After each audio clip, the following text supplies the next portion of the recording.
So, ano to guys, no? Parang, merong mga negative energies, which is yung mga sakripisyo nyo, mga paghihirap ng kalooban, but at the same time, ang sukli naman nito sa inyo is abundance of love, abundance of happiness, swerte, financial gains, swerte kayo sa pera mga kapiksi, and swerte din kayo sa relationship, yung general relationship sa pamilya.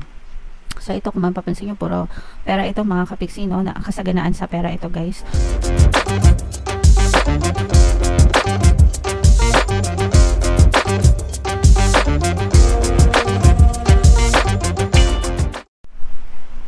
Hello guys, hello Virgo, welcome back to Pinay Pixie Tarot. Ang pamagat ng episode natin for tonight is 4th quarter kapalaran para ngayong October, November, December para sa Virgo, Sun, Moon, Rising, Sign, and Venus. So kung ano na lang yung makaresonate sa inyo guys, take that message. Unahin natin itong deck na to, tingnan natin yung mga paparating sa inyo or pwede nyo ma-experience. So stress mga kapiksi, no? Stress, worries, anxiety for some of you, maaari kayong maka-experience ng mga sakit ng ulo, alam nyo na, yung mga bagay na nagpapastress sa inyo, kulang sa tulog, yung iba, baka ma-high blood kayo, mga kapiksi. So, this is something na gusto nyong iwasan, guys. So, nangyayari lang naman yung stress, mga kapiksi, kapag masyado tayong nakafocus sa negative side ng isang circumstance sa buhay natin. So, the more na iniisip natin yung negative side na yun, the more na na-stress tayo, and the more na na-stress tayo, doon ka na maaring maka-experience ng mga hindi mga magaganda sa karamdaman mo. Sometimes, or most of the time, it affects our health. So, make sure na iwasan hanggang kaya yung mga bagay or yung mga tao, mga sitwasyon na nagpapastress sa inyo mga kapiksi. So, ibig sabihin, i-divert nyo yung attention nyo sa ibang bagay guys para less stress. Okay? And another message, for some of you, makakamtan nyo rin yung hustisya mga kapiksi, especially if may nagpapastress talaga sa'yo guys. So, wag mo na itong masyadong alalahanin or wag mo nang masyadong pagtuunan ng pansin kasi makakamit mo rin yung hustisya na para sa'yo. Fairness ito, mga kapiksi. So, hindi ka malalamangan, okay? Hindi ka malalamangan and mararamdaman mo rin yung, sabi ko nga, yung justice or fairness, mga kapiksi. Okay? So, wag ka na masyadong ma-stress, kapiksi. And another message, ayan, for some of you, conflict. So, ito mga kapiksi, no? Pwedeng dahil sa conflict din sa ibang tao, kaya kayo nai-stress mga kapiksi. So, itong conflict na to, pwedeng away, pwedeng magkaiba ng preference, no? Yun naman yung usual na pinanggagaligan ng conflict kasi magkaiba ng preference. Ibig sabihin, iba yung gusto mo sa gusto nila, iba yung gusto nila sa gusto mo. It doesn't mean na tama sila, mali kayo. It doesn't mean na tama ka, mali sila. Ibig sabihin lang talaga, magkaiba kayo ng preference, magkaiba kayo ng gusto. So, pwede naman mag-compromise, guys. Pwede namang pag-usapan and i-balance, no? Kumbaga, i-balance, mag-meet kayo halfway, kaya nga nandito yung justice sa gitna para hindi na kayo magkaaway, para magkasundo kayo, mga kapiksi. Okay? Alright. So, minsan, kailangan lang talaga ng tamang bigayan. Either pagbigyan nyo sila or pagbigyan nila kayo, mga kapiksi. Pero, nasa tamang pag-uusap lang yan, guys. Okay? So, wait lang. Ingit na ako lang. So, comment down below, mga kapiksi, feeling nyo naka-resonate kayo dyan. Tingnan natin yung ganap sa inyo, guys, ngayong 4th quarter. Shuffle natin to mga kapiksi. Habang shuffle ko to, panoorin nyo muna yung video natin regarding sa ating paano mag-manifest ng abundance video course.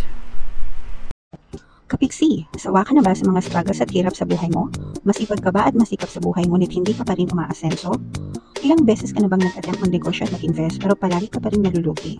Sa pagkakataon na ito ay maaaring may subconscious beliefs ka na nagiging balakid sa iyong pag-unlad at pagyaman. Introducing, paano mag-manifest ng abundance video course. Dito ay matututunan mo ma-overcome ang mga balakid mo para tuluyan ka ng umunlad, umasenso, sumagana, maging matagumpay, successful at maswerte sa iyong kabuhayan, pera, trabaho, negosyo, salapi at kaperahan ng bonggang-bongga. Dali, mag-send na ng email sa pinoypixietaro@gmail.com at simulan na ang iyong pagyaman ngayon. Alright, so sa lahat ng gusto mag-avail ng course guys, meron tayong promo ngayong October. Magbibigay tayo ng 3-in-1, free 3-in-1 pampaswerte sa Biminal, sa pampaswerte sa buhay, sa pera, at saka sa love life, worth 1,500 yung freebie na yan. Kaya i-avail nyo na mga kapiksi, sobrang ganda. And meron din tayong bagong course guys, paano mawala ang third party at magkaroon ng harmonious na relationship para mawala yung mga kabit ng mga jowa nyo guys. 20% naman yan until October 31. So i-avail nyo na mga kapiksi. So, Virgo guys, kayo ay represent ng Queen of Pents sa ating spread. 3 beses tayo maglalatag ng cards mga kapiksi, sa for October, for November, for December. Pero anytime sa loob ng 4th quarter, pwede nyo siyang ma-experience. So, eto mga kapiksi, no, unahin natin yung negative energy kasi dito lumalabas yung mga bagay or mga tao, no. Actually, this is a person na nagbibigay ng conflict sa inyo, mga kapiksi. So, meron ditong presence ng water sign, Cancer, Pisces, Scorpio. Medyo nagkakaroon kayo ng conflict dito sa person na to. Pwedeng itong tao na to, this may be a very controlling person. Pwedeng boss nyo to, guys, kung kayo ay mga empleyado, nangangamuhan. Pwedeng nagkakaroon kayo ng conflict sa boss nyo kasi yung boss nyo masyadong controlling, masyadong mahigpit, masyadong strict, masyadong gusto nila sila yung nasusunod, ganyan, parang ginagawa kayong robot or sunod-sunuran na parang hindi kayo masyado makagalaw, hindi kayo masyado makahinga.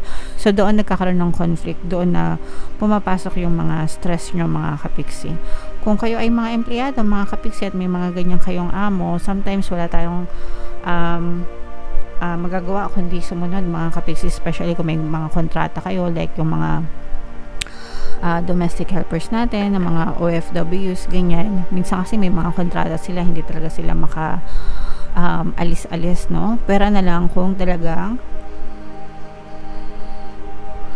sinasaktan na kayo, pinagmamalupitan na kayo. So, may mga embassy naman, no? Sa mga kapiksi natin na OFW, humingi kayo ng tulong sa ahensya para hindi kayo pagmalupitan.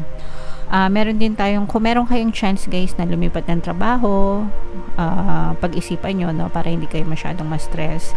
And meron din tayo guys na subliminal na ginawa ko para makatulong sa inyo, yung pampabait ng boss at mga kasamaan sa trabaho. So, pwede nyo pakinggan yun mga kapiksi para maging maayos yung tingin sa inyo or maayos yung pakikisama sa inyo ng mga boss and mga amo nyo. So, yun yung nakikita natin na conflict dito, mga kapiksi. Okay? Pero, on the good side naman, nakikita naman natin na maganda naman yung kinikita nyo, guys, no? Kahit na medyo nahihirapan kayo, maganda naman yung takbo ng pera nyo. And yung iba sa nyo, parang nagpapaka-mature na lang kayo. You are trying to become the bigger person, no? Parang tawag dito, hinahaba nyo yung pasensya nyo, inuunawa nyo, no? Para lang wag na masyadong lumala yung mga gulo, and parang kayo, fino-focus nyo na lang yung attention nyo sa pagtatrabaho. And tama naman yung guys, wag nyo na lang personalin, mga kapiksi. Pero again, sabi ko nga, ibang kaso na yun pag sinasaktan na kayo or minamalupitan na kayo. So, pag mga ganun, syempre, hingin na kayo ng tulong sa mga ahensya para makamit nyo itong mga justice or hustisya, mga kapiksi. Okay? Pero, kung hindi naman ganun kalala, mga kapiksi, at pwede namang tiyagain or tiisin nyo na lang and focus na lang kayo sa trabaho. Huwag nyo na lang masyadong pansinin, mga kapiksi. Alright? Pwede rin merong tumulong sa inyo or malasakit, no? Meron yung iba sa inyo, parang meron kayong nasasandalan, merong nagmamalasakit sa inyo na nakikinig sa mga problema nyo. So, swerte kayo na may ganong tao. Ayan, no? Conflict pa rin ito, mga kapiksi. So, meron talagang conflict. Iwasan na sumakit yung ulo. Ito na, yan guys, yung mga nagpapasakit ng ulo nyo. Kakasabi ko lang, iwasan sumakit ang ulo, pero masakit talaga yung ulo nyo, mga kapiksi.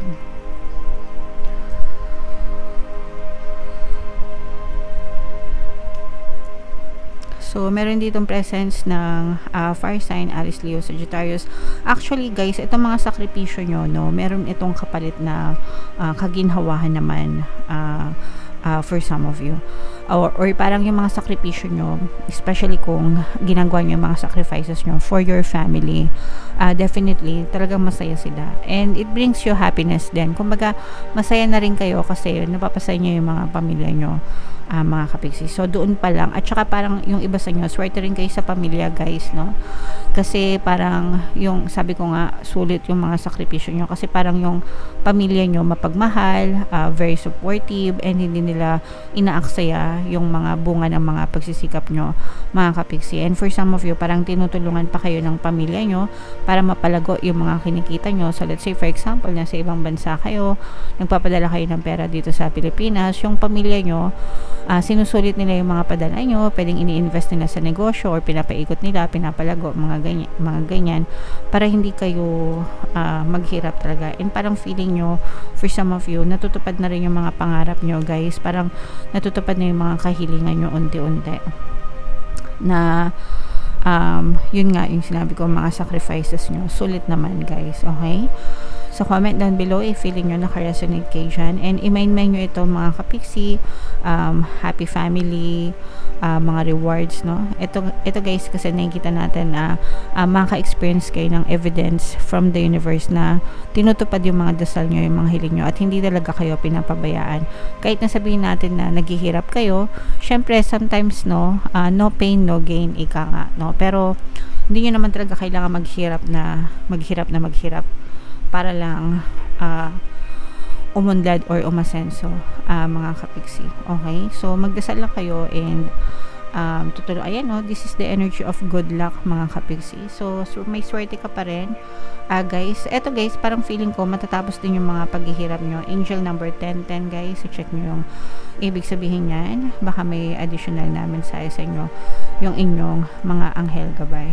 So, ano to guys, no? Parang merong mga negative energies, which is yung mga sakripisyo nyo, mga paghihirap ng kalooban, but at the same time, ang sukli naman nito sa inyo is abundance of love, abundance of happiness, swerte, financial gains, swerte kayo sa pera mga kapiksi, and swerte din kayo sa relationship, yung general relationship sa pamilya. So, ito kung mapapansin nyo, puro pera ito mga kapiksi, no? Na kasaganaan sa pera ito guys. So, ito ay swerte sa pera, kasaganaan sa pera, abundance of money, abundance of wealth, riches, very stable, very secure yung inyong kaperahan ngayong 4th quarter. And at the same time, this is also abundance of love sa family relationship mga kapiksi. So, swerte ka parehas sa pera at sa pag-ibig pagdating sa pamilya, mga kapiksi. Kaya masasabi natin na sulit yung mga sakripisyo nyo kasi yun nga, nakikita nyo naman yung bunga, mga kapiksi. Okay? Alright. So, sometimes ganun talaga, kahit anong hirap, basta nakakita tayo ng mga resulta, okay lang, kinakaya natin. So, hanggang kaya nyo tiisin nyo lang mga kapiksi, pero wag nyong kalimutan magdasal, di ba, para palagi kayong protected, and ingatan nyo rin yung sarili nyo guys, para wag kayo masyadong ma-stress. Okay? Wag nyo na lang personalin, pagtrabaho lang guys. Okay? So, comment down below Virgo if feeling nyo naka-resonate kayo dyan. Huwag nyo kalimutan guys, makinig ng ito mga pinapamain-main ko sa inyo guys, i-main-main nyo na sa comment section. Ito yung ating 2025 kapalaran guys, panoorin nyo na, and ito naman yung ating success stories ng paano mag-manifest ng abundance video course. Click here to subscribe guys, and ito yung ating mga pampaswerte subliminals.